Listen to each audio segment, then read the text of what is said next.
justru yang paling berat adalah tantangan eksternal, tantangan global yang sangat rumit, juga bisa berdampak signifikan pada situasi ekonomi dan situasi sosial di dalam negeri. Kita tahu ketidakpastian ekonomi masih belum jelas, masih belum pasti. Geopolitik dunia juga sulit dihitung, sulit dikalkulasi. Landscape ekonomi, landscape politik dunia juga sulit dikalkulasi, sulit dihitung. Kita tahu konflik di Ukraina belum selesai, datang konflik Gaza, ada tambahan Yaman, sehingga menyebabkan inflasi pangan melanda dunia. Kita tahu kalau dulu banyak yang menawarkan kepada kita, misalnya beras, hampir semua negara produsen beras menawarkan berasnya kepada kita. Sekarang ini kita mencari beras ke negara-negara produsen itu juga tidak gampang dan tidak mudah. Karena semuanya sekarang ini ngerem untuk tidak ekspor bahan pangannya, baik gandum maupun beras, akibat perubahan iklim, akibat perubahan cuaca dan gangguan rantai pasok. Dan sudah banyak negara yang masuk dalam jurang resesi. Terakhir kita tahu Inggris sudah masuk ke resesi, Jepang sudah masuk ke resesi, dan probabilitas resesi sudah melanda negara-negara besar. Sebagai contoh, Jerman sudah di angka 72%. Kemungkinan bisa masuk ke resesi. Uni Eropa, EU, juga sudah di angka 60%. Amerika di angka 40%. Dan kita, ini patut kita syukuri, probabilitas Indonesia masih di angka 1,5%. Ini yang harus terus kita jaga.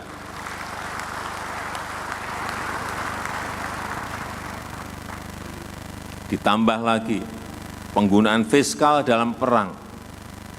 Hati-hati, karena Ukraina, karena Gaza, karena Yaman, Houthi, itu menyebabkan penggunaan fiskal dalam perang meningkat sangat tajam. Seperti embargo, restriksi, dan saat ini, kalau dulu negara-negara itu keterbukaan, sekarang semua negara melakukan proteksionis, menjadi negara proteksionis. Saat ini ada 1.348 kebijakan proteksionis yang dilakukan oleh negara-negara, utamanya memang urusan pangan. Ini naik 3 kali lipat, artinya naik 300% dibanding tahun 2014. Dan ini akan terus meningkat. Dan patut kita syukuri, alhamdulillah, di tengah krisis dunia yang bertubi-tubi, ketidakpastian ekonomi yang sulit dikalkulasi, perekonomian kita cukup kokoh. Dan kalau di G20 masuk 3 besar ekonomi yang kondisi growth dan pertumbuhan ekonominya baik. Kita tahu ekonomi kita di tahun 2023 tumbuh 5,05%. Inflasi terkendali di angka 2,57%. Kemiskinan turun di angka 9,36%. Pengangguran turun di angka 5,32%. Dan Gini rasio ketimpangan juga turun di angka 0,388%. Meskipun kalau lihat angka-angka baik, saya terus menyampaikan tetap kita harus hati-hati, kita harus tetap waspada. Karena ke depan kompetisi global itu semakin kompleks, semakin tidak jelas arahnya kemana dalam pertemuan-pertemuan baik G20, G20, G7, di ASEAN, semuanya. Kalau kita bicara ketidakjelasan ekonomi dan geopolitik ini menyebabkan ketidakpastian. Oleh sebab itu, pemanfaatan teknologi dalam perang konvensional, perang cyber akan semakin meningkat. Oleh sebab itu, TNI, Polri harus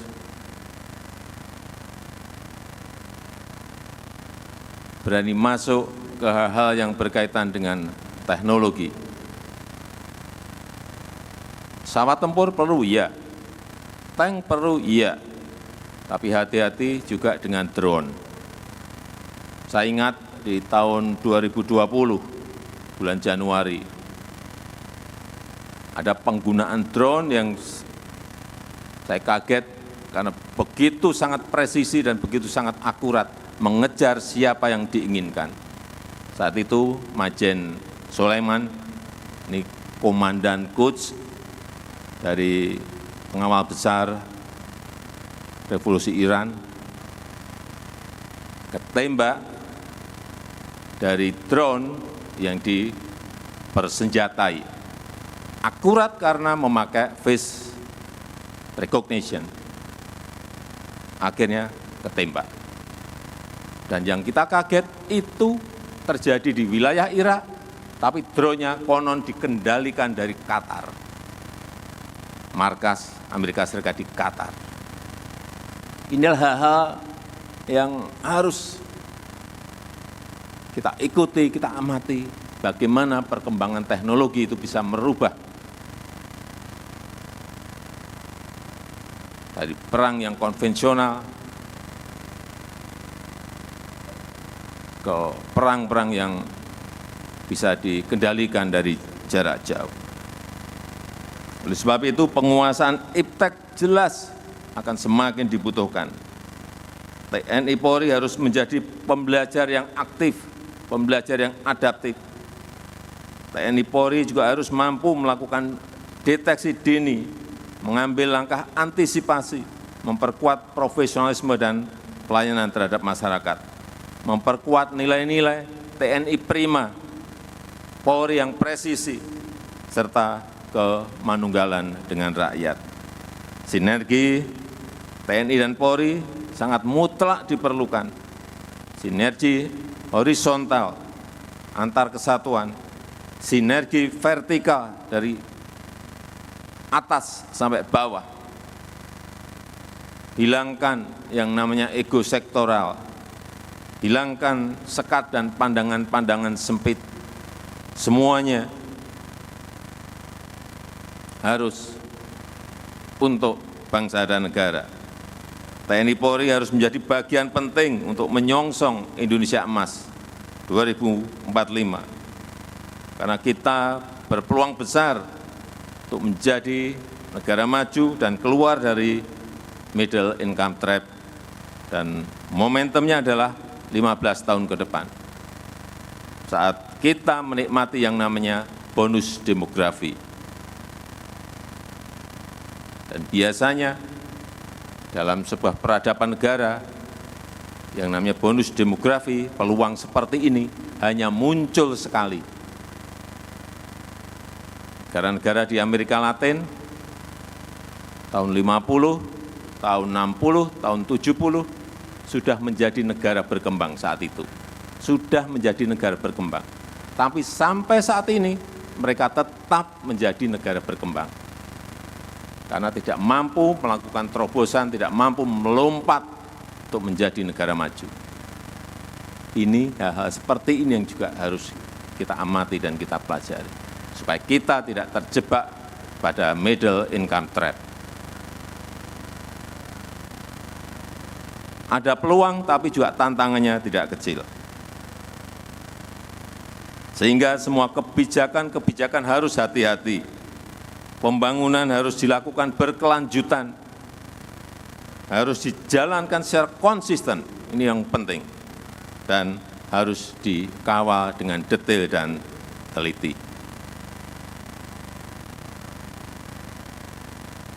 Terakhir, dalam kesempatan yang baik ini, dalam kesempatan yang berbahagia ini, saya ingin menyampaikan penganugerahan kenaikan pangkat secara istimewa berupa Jenderal TNI Kehormatan kepada Bapak Prabowo Subianto.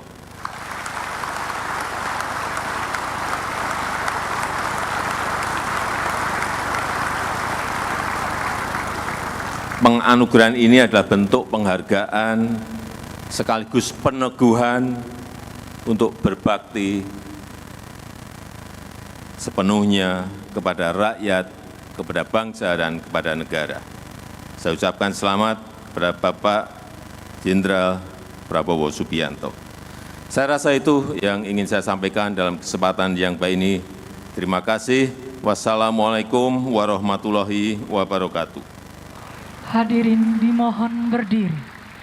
Selanjutnya penanggalan dan penyematan tanda pangkat istimewa Jenderal Bintang 4 dan keputusan Presiden kepada Menteri Pertahanan oleh Presiden Republik Indonesia.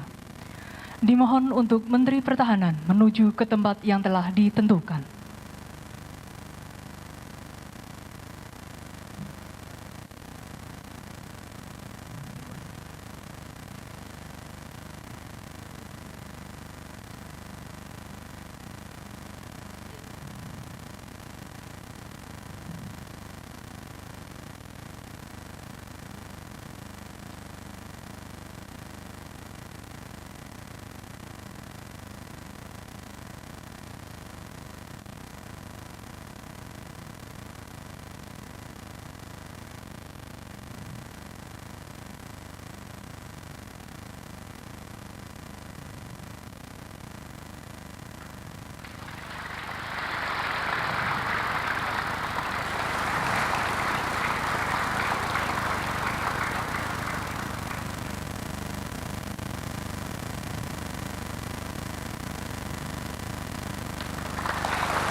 Hadirin disilakan duduk kembali.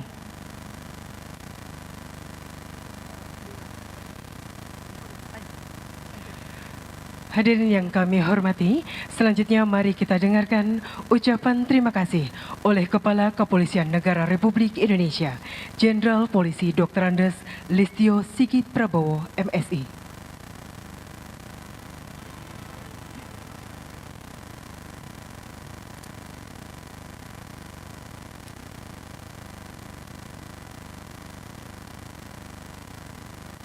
Assalamualaikum warahmatullahi wabarakatuh.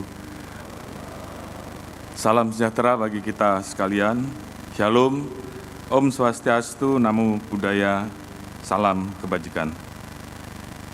Yang sama-sama kita hormati dan kita muliakan Panglima Tertinggi Tentara Nasional Indonesia dan Kepala Tertinggi Kepolisian Negara Republik Indonesia, Bapak Presiden Republik Indonesia, Bapak Insinyur Haji Joko Widodo.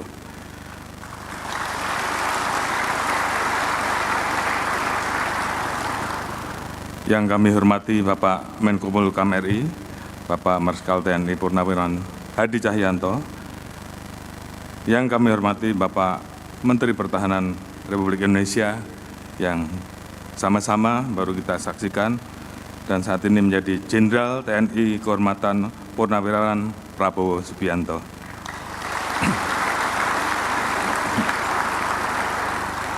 Kepala Staf Kepresidenan Jenderal TNI Purnawirawan Muldoko, Panglima TNI Jenderal TNI Agus Subianto, Kepala Staf TNI Angkatan Darat, Kepala Staf TNI Angkatan Laut, Kepala Staf TNI Angkatan Udara, Wakil Ketua MPR RI, yang saya hormati para Ketua Komisi dan seluruh anggota DPR RI, Wamenhan, para Pati TNI dan Polri pada kementerian dan lembaga, para pejabat utama Mabes TNI, Mabes Polri, dan Mabes Angkatan, seluruh peserta Rapim TNI Polri tahun 2024 yang saya hormati dan saya banggakan.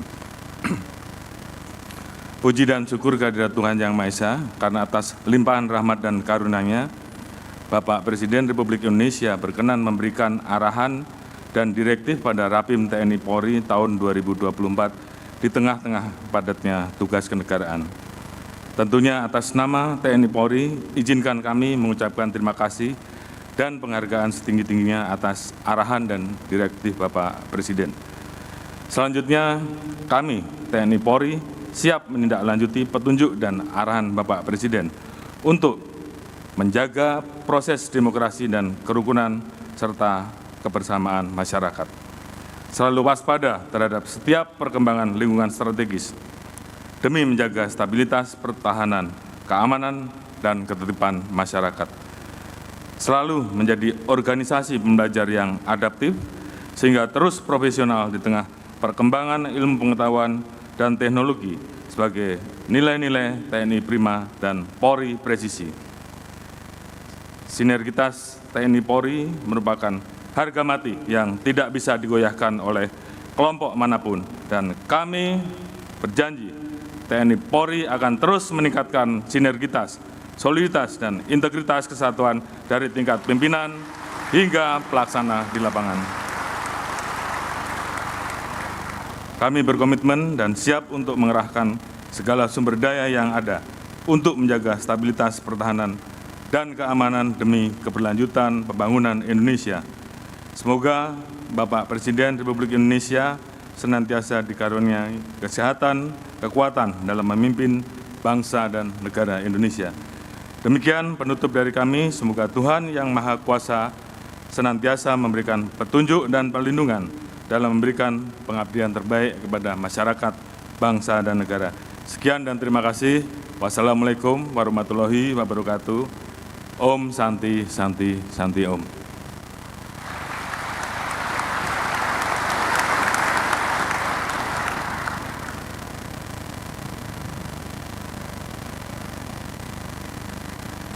Hadirin yang kami hormati, sebagai ungkapan rasa syukur kepada Tuhan Yang Maha Esa, marilah kita berdoa yang akan dipimpin oleh Kapus Bintal TNI, Laksma TNI Dr. Andes Ian Heriawan CHR MP.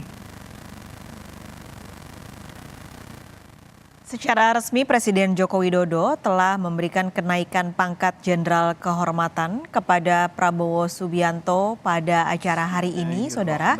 Dalam pidato pembukaannya tadi, Presiden juga berpesan di hadapan TNI Polri untuk terus meningkatkan atau untuk terus mengawasi Indonesia. Penguasaan iptek juga diutamakan dan tidak lupa sinergi antara TNI Polri harus dikedepankan dan menjadi bagian dari pencapaian Indonesia Emas. Di saat yang sama, Kapolri Jenderal Listio Sigit Prabowo juga menyampaikan bahwa TNI Polri siap untuk mengawal proses demokrasi dan juga menjaga sinergitas TNI Polri. Ya Allah, Tuhan Yang Maha Kuasa, bimbinglah kami dengan hidayah-Mu dan berilah kami kekuatan lahir batin agar sinergitas TNI Polri. Dan pagi ini, Saudara, melalui sambungan telepon kami sudah tergabung bersama pengamat militer Aris Santoso. Mas Aris, selamat pagi. Selamat pagi, Mbak. Oke, ini saya sebelumnya mungkin mengonfirmasi dulu kalau di media sosial nih mungkin ada pro kontra dari penyerahan penghargaan Jenderal Kehormatan ini. Tapi sebelum Prabowo, apakah ada jenderal atau dari TNI lain yang pernah menerima penghargaan atau kenaikan pangkat yang sama seperti Prabowo, Mas Aris? Ada, Mbak, yang masih aktif tuh ya, jadi masih sering tampil di publik itu kan Jenderal Luhut Panjaitan dan siapa ini? Hendro Priyono. Yang ketiga Agung Gumelar. Oke. Ya, 3 orang ini yang masih aktif Mhm. muncul di publik ya. 3 orang ini. Luhut Binsar, Hendro Priyono Priyono, bersama dan Agung Agung Gumelar. Gumelar, ya. Oke. Ini kalau kita kaitkan Pak Aris dengan sosok Prabowo Subianto, kita memang tidak boleh mendahului hasil resmi KPU, tapi real count sampai saat ini menunjukkan bahwa Prabowo Gibran 58% angkanya. Jika nanti resmi, Prabowo akan menjadi presiden selanjutnya. Ini sebelumnya juga SBY pernah ya, Mas Aris, Oh ya, diberikan? benar. Iya, zaman Gus Dur. Oke. Diberikan zaman Gus Dur, ya. Diberikan zaman Gus Dur Gus Dur. ketika berarti naik pangkat juga menjadi Benar, ya. Waktu dapat jabatan Menteri Pertambangan Energi. diberikan diberikan pangkat Oleh- jenderal Ya. kehormatan. Oke. Karena pangkatnya SBY terakhir itu kan Letjen ya, sebagai Kasospol. Makanya untuk jadi menteri, dan dia waktu itu usianya memang belum pensiun. Ketika jadi ketika menjadi menteri SDM itu Pak SBY belum pensiun. Jadi di pangkatnya dinaikkan jadi jenderal ke jenderal kehormatan. Jenderal kehormatan ini. Iya. Nah, ini sebenarnya Pak Aris apa sih signifikansinya? Mungkin buat masyarakat sipil kurang paham gitu. Apa peran besar dari jenderal kehormatan ini? Mungkin bisa memberi gambaran kepada kami, Pak Aris? Ini pandangan saya sebagai pengamat ya Mbak ya. Mungkin kurang pas juga dengan arus mainstream di pemerintahan. Ini saya melihat problemnya justru di Jokowi. Jadi Jokowi pertama ya sebagai Panglima TNI itu dia tidak menjaga kehormatannya sebagai Panglima TNI. Yang kedua, Jokowi kurang empati terhadap korban pelanggaran HAM. Karena begini, kalau yang namanya sebut tadi itu Mbak, seperti SBY, Luhut Binsar Panjaitan, Hendro, dan seterusnya, itu nggak ada masalah ketika mendapat bintang kehormatan. Karena clear. Sementara Prabowo ini, itu pensiunnya sudah lama, dan proses pensiunnya itu, skepnya abu-abu Mbak. Memang dapat pensiun, dengan tidak ada diksi dipecat. Dipecat itu mungkin politis ya, tapi dalam kenyataannya kan beliau tidak dipecat. Tapi ini kan kasusnya pemberhentian pensiun dininya Prabowo ini kan berbasis isu yang sangat sensitif, isu HAM. Nah, kenapa ini tetap diberikan? Ini kan artinya ada soal etika Mbak di sini, yang seharusnya tidak serta-merta oleh Jokowi diberikan kepada Prabowo. Beda dengan katakan dengan ketika Gus Dur memberikan kepada SBY, karena clear. Ini kan abu-abu. Prabowo ini kontroversial. Pensiunnya itu kontroversial. Gitu Mbak. Kalau kenaikan pangkat jenderal kehormatan ini memang hanya bisa diberikan oleh presiden, iya ya, Mbak, Pak Aris? iya, Oke. betul. Sebagai panglima tertinggi TNI hanya bisa diberikan oleh regulasinya seperti itu. Dan tidak ada aturan tertulis ya, Pak Aris? Misalnya harus apa, indikatornya apa? Ada. Tapi emang ada regulasinya. Yang saya sendiri, mohon maaf tidak terlalu detailnya di apa. Tapi begini, persoalannya bukan di regulasi Mbak. Jadi persoalannya, istana atau pemerintah bisa berargumen seperti biasanya bahwa tidak ada regulasi yang kita langgar dalam hal pengangkatan Prabowo sebagai jenderal kehormatan. Tapi persoalannya ada problem yang lebih tinggi dari regulasi Mbak, ada yang lebih tinggi dari undang-undang, yaitu soal etika Mbak. Karena Prabowo ini dulu berhentinya itu berdasarkan problem moral Mbak. Jadi dia nggak sensitif terhadap masyarakat. Jadi kalau Prabowo sih saya bilang ya oke aja, dia dalam posisi pasif, saya tidak. Oke. Dia akan menerima itu. Tapi yang problemnya jadi Pak Jokowi sebagai supremasi sipil. Mengapa tidak sensitif dengan perkembangan wacana yang terjadi di masyarakat, terutama keluarga korban? Ya. Tapi Pak Aris, misalnya gini, kembali saya garis bawahi bahwa misalnya nanti dalam hasil resmi KPU Prabowo benar-benar terpilih menjadi presiden selanjutnya, tentu nanti akan menjadi panglima tertinggi angkatan perang. Ini nanti jenderal kehormatan ini akan mungkin ada pengaruhnya kah, terutama kepada komando-komando dari presiden ke TNI atau ke Polri begitu Pak Aris? Oh, nggak ada pengaruhnya karena itu udah otomatis. Jadi meskipun mulai zamannya Gus Dur, Mbak Mega sampai Jokowi ini kan bukan gak ada latar belakang tentara, tapi tetap sebagai itu udah otomatis presiden itu sebagai panglima tertinggi TNI dari sejak zaman Bung Karno dulu. Kebetulan Soeharto, Pak Harto itu jenderal. Ini sekedar perbandingan, Mbak ya. Dulu Pak Harto saja ketika dia menyatakan dirinya sebagai jenderal bintang 5 dengan mengajar Pak Nasution, itu aja ada problem. Kenapa sekarang diulang lagi yang kontroversial seperti ini? Ini kan kontroversi yang bersama ketika Pak Harto menyatakan dirinya sebagai jenderal bintang 5, mengangkat dirinya sendiri sebagai jenderal besar dengan membawa Pak Dirman dan Pak Nasution. Kenapa hal yang... Jadi ini sepertinya pemerintah sekarang juga kurang belajar dari sejarah. Sebenarnya hal yang kontroversial, yang masih problematik di masyarakat, itu jangan diulang. Oke, berarti kalau dibandingkan kita pernah punya presiden dari militer, SBY, Soeharto dan juga nanti jika real count benar-benar menunjuk Prabowo sebagai presiden, ini ketiganya berarti SBY dan Prabowo sama ya, memiliki kenaikan pangkat jenderal kehormatan yang berbeda ketika Soeharto ketika itu dia bukan diberikan jenderal kehormatan berarti. Maksudnya bagaimana, Mbak? Tadi Pak Aris kan kalau dari penjelasan Pak Aris ketika itu ketika Presiden Soeharto masih menjabat, ia mendeklar diri sendiri menjadi jenderal besar begitu. Jadi bintang 5, ya bintang 5. Tidak pernah ada kondisi seperti SBY ataupun Prabowo yang diberikan pangkat jenderal kehormatan. Oh, gini. Jenderal kehormatan seingat saya zaman Pak Harto ada, Susilo Sudarman, seingat saya. Ada. Artinya begini, Mbak. Ini Prabowo ini jadi problem. Jadi ini personal ya. Jadi ini satu-satunya kalau yang orang yang nama lain publik nggak terlalu inilah, masih toleran ya. Ini Prabowo kan masih tanda tanya. Ketika dia dulu diberhentikan itu kan kasusnya kan berat, kasus HAM. Kenapa sekarang diberi kelonggaran seperti ini? Ini kan bonus yang luar biasa dari Jokowi. Gitu loh, Mbak. Jadi artinya sebenarnya ada hal yang dilanggar oleh Pak Jokowi soal etika dan soal kepantasan. Emang tidak ada regulasi yang dilanggar dari istana atau Pak Jokowi. Tapi ini ada hal yang... Jadi Pak Jokowi ini kurang peka terhadap aspirasi masyarakat, terutama korban HAM. Korban pelanggaran HAM. Oke, Pak Aris kita potong sejenak. Presiden Jokowi akan menyampaikan pernyataan di depan media.